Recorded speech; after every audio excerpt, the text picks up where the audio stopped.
అందరికీ నమస్కారం. నేను మీ doctor Venugopal, consultant physician at Venu Vidya hospital Nalgonda.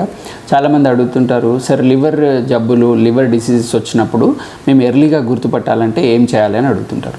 యూజువల్గా లివర్ ప్రాబ్లమ్స్లో ఫస్ట్ వచ్చే కంప్లైంట్స్ ఏంటంటే ఆకలి లేకపోవడం, సో అపిటైట్ లాస్ ఉంటుంది, ఫ్యాటిగ్ అంటే వీక్నెస్, నీరసం ఉంటుంటుంది, అండ్ ముఖ్యంగా యూరిన్ ఎల్లో కలర్లో రావడం.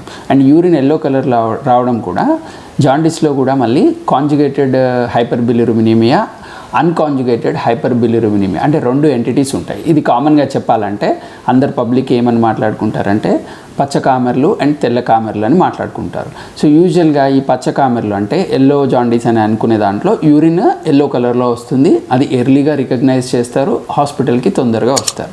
సో ఏదైతే అన్కాంజుగేటెడ్ హైపర్బిలిరుబినిమియా అంటే తెల్ల కామెర్లు ఉంటుందో అది యూజువల్గా యూరిన్లో డిటెక్ట్ అవ్వదు. సో అందరు కామన్గా తెల్ల కామెర్లు వచ్చాయి, తెలియలేదు, అందుకే పట్టించుకోలేదు, చనిపోయాడు, సీరియస్ అయ్యాని అని మాట్లాడుతుంటారు చూడండి. సో కామన్ లాంగ్వేజ్లో పచ్చ కామర్లు, తెల్ల కామర్లు అంటుంటారు, కానీ ఇదంతా కూడా జాండీస్ కిందకే వస్తుంది. నెక్స్ట్ ఐస్ స్క్లీరా అంటే మన కంజక్టివా అంతా కూడా ఎల్లో కలర్లో అవడం. సో నెక్స్ట్ ఇది ఇంకా జాండీస్ అనేది పెరుగుతున్న కొద్దీ ఈవెన్ వాళ్ళ స్కిన్, గోర్లు అండ్ బాడీ మొత్తం కూడా ఎల్లో కలర్లోకి మారిపోతూ ఉంటుంది. సో ఇలా మనం రికగ్నైజ్ చేయవచ్చు.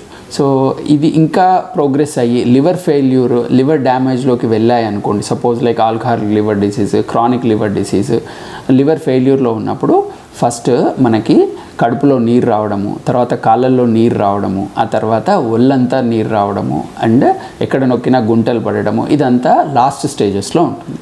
సో ఆల్మోస్ట్ లైక్ ఫెయిల్యూర్లో కడుపులో 2 to 3 లీటర్స్ నీరు రావడము, మాటికి నీరు తీయడము, ఇవన్నీ కూడా లేట్ కాంప్లికేషన్స్ ఉంటాయి.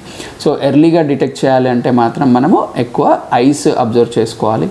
అండ్ నెక్స్ట్ మనకేమైనా రిస్క్ ఫ్యాక్టర్స్ లైక్ ఆల్కహాల్ తీసుకోవడం ఎక్కువగా ఉంది, లేదా బయట ఫుడ్ తీసుకొని ఏమన్నా వామిటింగ్స్, మోషన్స్ అసోసియేటెడ్ ఉన్నాయి, ఇన్ఫెక్షన్ సస్పెక్ట్ చేశామంటే ఇమీడియట్గా డాక్టర్ని కలిసి తగిన ట్రీట్మెంట్ తీసుకోవాలి. సో ఈ లివర్కి మోస్ట్ కామన్గా వచ్చే ఇన్ఫెక్షన్స్ ఏంటంటే hepatitis A, B, C, D and మనకి హెపటైటిస్ ఈ కూడా ఉంటాయి. మోస్ట్ కామన్గా ఫుడ్ పాయిజనింగ్తో వచ్చేవి hepatitis A and E, and hepatitis B and C are chronic. So A and E are self limiting, అంటే ఇవి మనం ట్రీట్మెంట్ తీసుకుంటే పూర్తిగా నయమైపోతాయి. కానీ ఒక్కొక్కసారి మనము అశ్రద్ధ చేసినట్టయితే అక్యూట్ లివర్ ఫెయిల్యూర్లోకి వెళ్ళి ప్రాణహాని కూడా జరిగే అవకాశం ఉంటుంది. And hepatitis B and C are chronic. ఇవి మీ డాక్టర్ని కలిసి తగినటువంటి వైరల్ లోడ్ టెస్ట్ చేసుకొని దీనికి ట్రీట్మెంట్ తీసుకోవాలన్నా, అబ్జర్వేషన్లో ఫాలోఅప్ ఉండాలన్నా అన్నది మీ డాక్టర్ డిసైడ్ చేస్తారు. సో తగిన ట్రీట్మెంట్ ఎర్లీగా తీసుకున్నట్లయితే వీటి నుంచి మనం బయటపడవచ్చు. ఇవి కాకుండా ఆల్కహాలిక్ లివర్ డిసీజ్, ఆల్కహాల్ తోటి లివర్ డ్యామేజ్ అయిపోయి క్రానిక్ ఫెయిల్యూర్లోకి వెళ్తే మాత్రం ఏం చేయడానికి ఉండదు. సో ఆల్కహాల్ తీసుకోకూడదు. And next one more thing is fatty liver. So fatty లివర్లో కూడా ఎక్సెసివ్ ఫ్యాట్ అక్యుములేషన్ తోటి మనకి ఫ్యాట్ నెక్రోసిస్ ఫామ్ అయ్యి లివర్ ఫెయిల్యూర్లోకి వెళ్ళే అవకాశం ఉంటుంది.